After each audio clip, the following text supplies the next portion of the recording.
If you go to jail and you say 5 to 10 years, all right, 5 years, and maybe you get off in 6 for good behavior. But when you are drafted into the army, there is no date that you are promised where they let you out. You are in for the duration. Well, I was drafted into the army with $17 million. Well, I didn't ask the permission of anyone. I only consulted myself. I looked around. I knew what the world knew. It was something that had to be done. But I must be honest with myself. I didn't want any part of it, but no part of it. Others would tell me, is that the act of a coward? I didn't care what they said.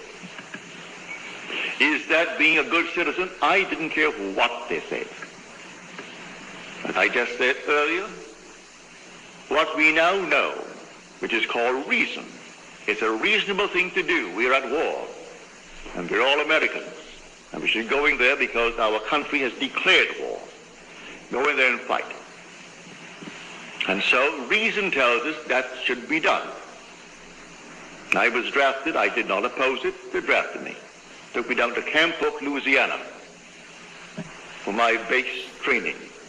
And while I was there, I didn't want any part of it. And I dared to assume that I am out of it. I made my normal, natural application, as you have to do in the world of Caesar. Within 24 hours, it came back, and it was simply rejected.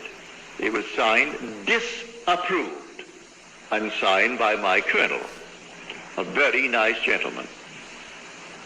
His name was Colonel Theodore Bilbo Jr. His father was Senator of Mississippi. I said nothing. My captain said, for your sake, Goddard, I am very, very sorry.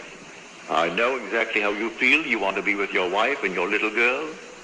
Your son is in Guadalcanal with the Marines, and you are now almost 38. And so, I know, but I would like to go through this war with a man just like you at my side. So I can't say that I am sorry for myself. I'm sorry only for you. I didn't say one word to him, to the colonel. I didn't oppose it. That was the decision of Caesar. Now, I looked into the perfect law, the law of liberty, and I persevered in that law. And I slept that night as though I slept in my own home in New York City on Washington Square, where I lived on the 7th floor.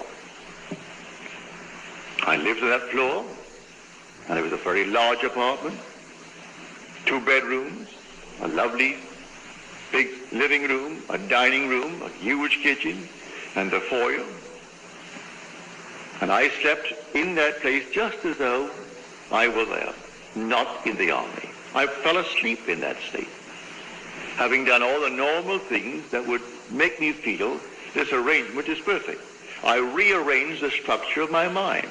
Instead of seeing 25 men around me sleeping upstairs and knowing that 25 was down below in the next area, I slept in my own bed with my wife in her bed and my little girl in her crib in the corner.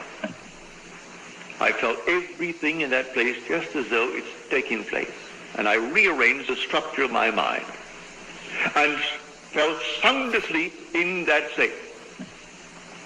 At 4 o'clock in the morning, here comes a sheet of paper before my eyes, and a hand from here down with a pen in its hand, and the pen scratched out the word disapproved, and it wrote in a bold script, approved. And then I heard the word, that which I have done, do nothing. And then I woke. It was too early to disturb the 25 other fellows sleeping there. But I waited until the very first moment that I could leave that room. Went down to the latrine and shaved and bathed early, and came up filled with the glow that the whole thing was done. Well, I walked in that assumption for the next 9 days. 9 days later, the same colonel that disapproved my request called me in. He said, "Close the door, Goddard." So I closed the door. He said, "Take a seat." Well, he never asked me to take a seat in his presence before. I was a private who always stood in his presence. He said, "Take a seat." And then he gave me all the reasons in the world why I should still be in the army. He said, "You still want to get out?" I said, "Yes, sir."